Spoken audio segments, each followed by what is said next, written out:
Howdy, folks. This is Big Sam.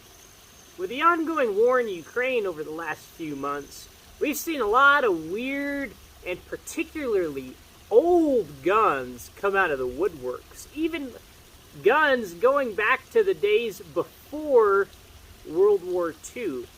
And this isn't the only war in history, believe it or not, where you start out using relatively modern equipment, and then over time you start seeing older and older equipment coming out of the woodworks to be used. So it's kind of an interesting thing, pretty interesting phenomenon, but it begs the question, if we took this idea to the extreme, going back in time, looking at all the guns that came before what we have now, what is the oldest gun out there that can still be modernized? Okay, that's an interesting question, but we have to dissect that question a little bit to better understand exactly what it's asking, such that we can better and more adequately answer it. So, first of all, we talk about modernizing. What does this mean? Well, the idea here that I'm going to say, just for the purpose of this video, it's got to have a modern cartridge, okay? It's got to be something that's readily available that you would have ready access to, okay? So, a lot of the older stuff, like black powder stuff, for the purposes of this video, we're not really going to talk about that. For instance, if we wanted to go really crazy, right? If we want to talk about modernizing a really old gun, we could take something like a priceless English-produced Brown Bess musket and take a large section of 1913 Picatinny rail and weld it to the back of it and install a brand new, really high-end Night Force scope on it. But that kind of begs a couple questions. One, why? Which, I don't even think we really need to answer that. But two, is that still really modern, right? I've put a scope on an old gun, but does that make it modern? And for the purposes of this video, we're going to assume that it doesn't. Because, again, it's a black powder gun still. I mean, you've modernized it by putting a scope on it, but you haven't really modernized it that much, right? It still takes about 10,000 years to reload, and by the time you fire off a shot and try to get the second one off, you're probably already going to be dead in a current battlefield situation, right? Okay, so going back to the 1700s, okay, that's probably too far. A Brown Bess musket's probably not something we could modernize. I think you can probably see where this is going. Now, we've talked a little bit before about specifically PU sniper rifles, right? And that's because we've actually seen the Mosin Nagant, specifically in the PU sniper variant, come out and start being used by certain forces in the Ukrainian conflict in 2022. It's really interesting, and that kind of starts begging the question, what other alternatives are there? And if we go back in time, right, you go much past the 1890s, and pretty much everything before that was black powder, right? With a few exceptions, before 1890, you'd have things like the 8mm Lebel rifle, the French rifle, which of course came around 1886, 1887. Unfortunately, while 8mm Lebel in commercial ammo is still sort of available somewhere, on any sort of battlefield today, I would be greatly disturbed if somebody uncovered mass quantities of accumulated 8mm Lebel ammunition. It would probably be very old, and it probably wouldn't be very usable. So something like a Lebel is probably not going to be a great option for something that we wanted to modernize for, let's say, a modern day conflict. Okay, so a Lebel's no good. Well, what else came out around those times? Well, you'd have some Mausers and 8mm and 7mm. And, you know, that ammunition it's still used in some places, but it's not all that common anymore in militaries. There's gonna be some militaries you'll find it, but not a ton. Mainly 8mm Mauser. For a while, Serbia and Yugoslavia really liked that caliber, just as an example. But even now, in recent years, they're kind of moving away from it in favor of like 308, for instance, or 7.62 by 54R in some cases, right? Which, now that we mentioned that, is an interesting thing, because 7.62 by 54R is a very, very old cartridge. And that's because it came out around the time the Mosin did in 1891, which is a long time ago. Now, when we talk about PU snipers, you know, like the ones we see in the Ukrainian conflict, those were made in the 1940s, right? Those didn't even come about until 1942. So, 1942, 2022, that's 80 years ago, right? I mean, that's a pretty old gun. There aren't a lot of 80-year-old guns still in active military use today, right? I mean, maybe you have like a 1911 in some cases, but it probably wasn't made 80 years ago. It might be a more modern, updated variant produced a lot sooner, but at least the design's old. But the PU Sniper, that gun actually was built 80 years ago, which is honestly a pretty good testament to its quality and longevity. But, as we know, Mosins are a lot older than just 1942. Mosins came around in 1891. And because the Mosin has had such a long lifespan, we can actually go back in time to find extremely old and archaic Mosins that can pretty readily be adapted to more modern-day use cases, simply because the large portions of the designs never really changed. Which brings us to this gun here today. Now, how old do you think this gun here is? This is a Mosin Nagant carbine variant, as you can see, with a Vortex Crossfire 2 scope and a Monte Carlo stock. But see, if you just looked at this, you wouldn't really know how old this gun is.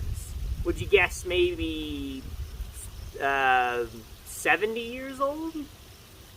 85 years old, maybe? No, actually, this particular rifle, at the time of making this video in 2022, is 125 years old. Okay?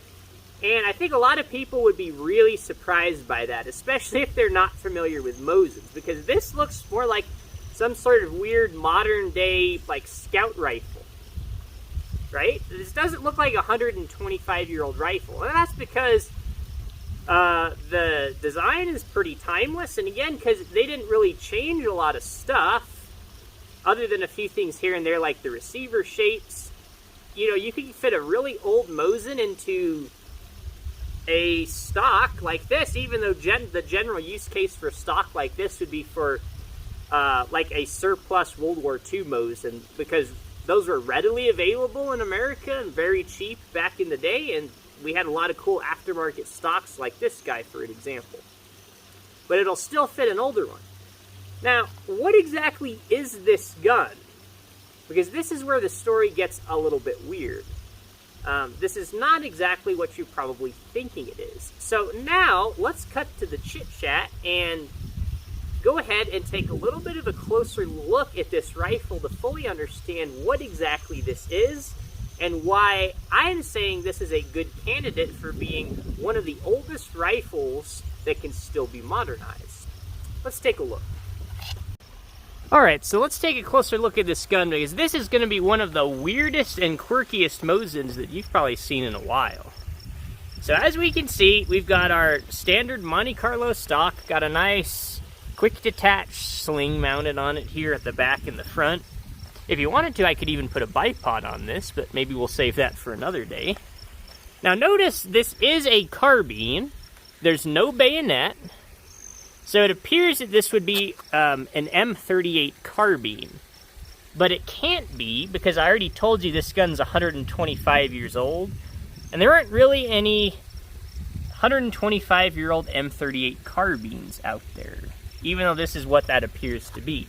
So what's the deal, right? This has a hex receiver, and remember, anytime you see a Mosin carbine with a hex receiver, you need to take a closer look, because that's already pretty strange. Well, if we take a closer look at the barrel markings here, look at that. This guy was produced by the Tula factory in 1897. Okay. Now this also gets weird because the Tula factory wasn't producing carbines in 1897. So is this a fake? No, this is a different later subvariant. This is an original Mosin Nagant M91 long rifle. This originally would have been the World War I infantry pattern. But probably after World War II sometime, notice this star right there. See that star under the date? This guy was shortened in Czechoslovakia, and it was basically set up to be an M44 pattern with a folding bayonet. Now notice here, there's no bayonet. That's because later then they decided to remove the bayonet assembly, essentially converting this to then from an M44 to an M38 pattern with no bayonet. And one of the other things they did was they removed the sight base, and instead what they did here was install an M44 style sight base, which of course wraps around the bottom of the barrel here. Now, the thing with the older Mosins, the infantry rifles, is that, let's say around from World War I, they have this older style sight base.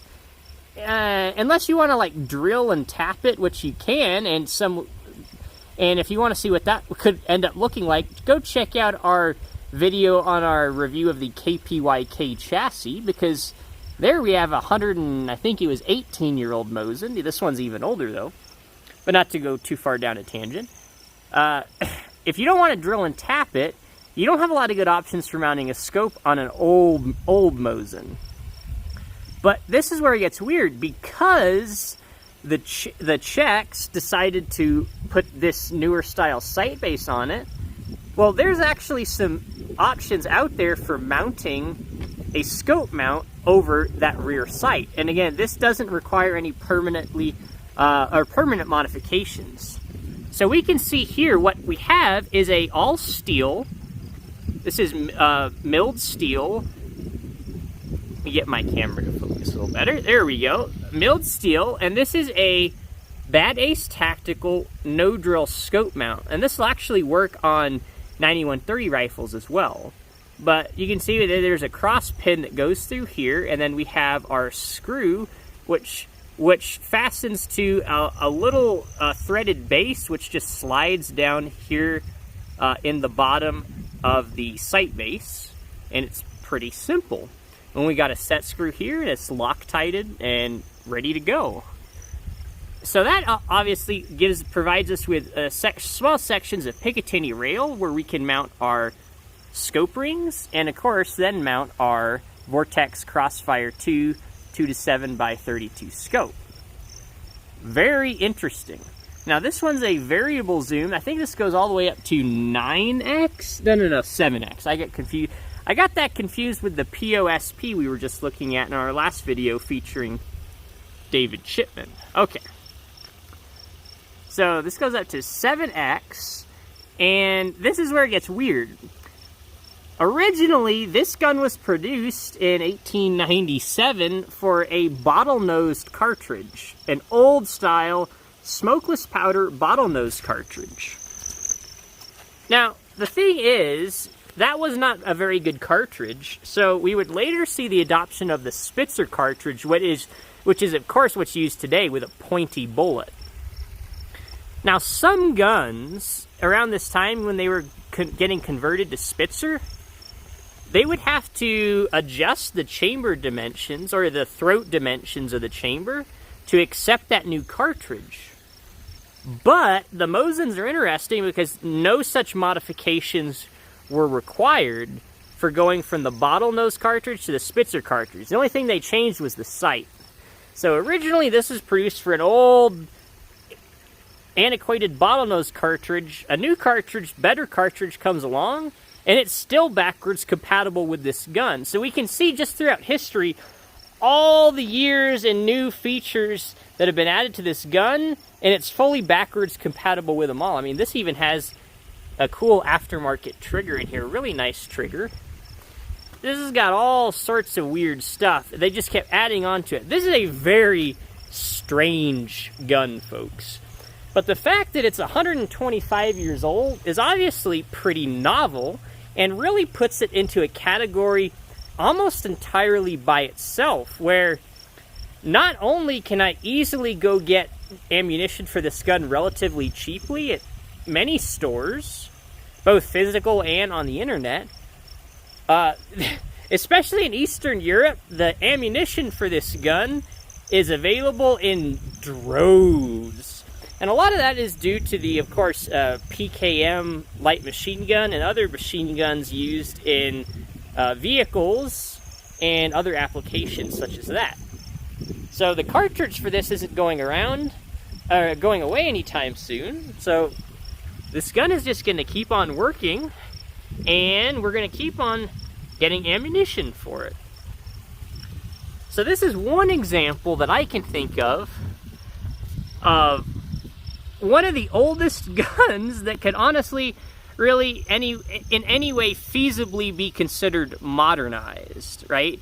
Now, everyone's going to have their different opinion of what modernization is going to look like for a gun.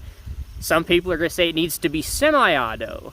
Some people are going to say it has to be this or that, or can't have a rimmed cartridge, or this gun is just junk and you can't modernize a Mosin because why would you? All sorts of stuff. But you know what? I think today we've sort of proved that with a little bit of ingenuity and cleverness, you can take a really old Mosin that was designed for an entirely different purpose in an entirely different era. I mean, imagine when this gun came out, everyone was still riding on horse and buggies. Okay, there were really no cars to speak of, especially in Russia in 1897. Think about how much the world has changed from when this gun was made until now. And yet somehow this gun is still relevant. That, folks, is incredible. So I hope y'all got a kick out of checking out this really old Mosin. If y'all got other ideas for weird old guns that can be modernized, post them in the comments below. So if you guys like more Mosin content like this, please consider subscribing. Let me know if y'all have any pre-requests, and we'll see you next time.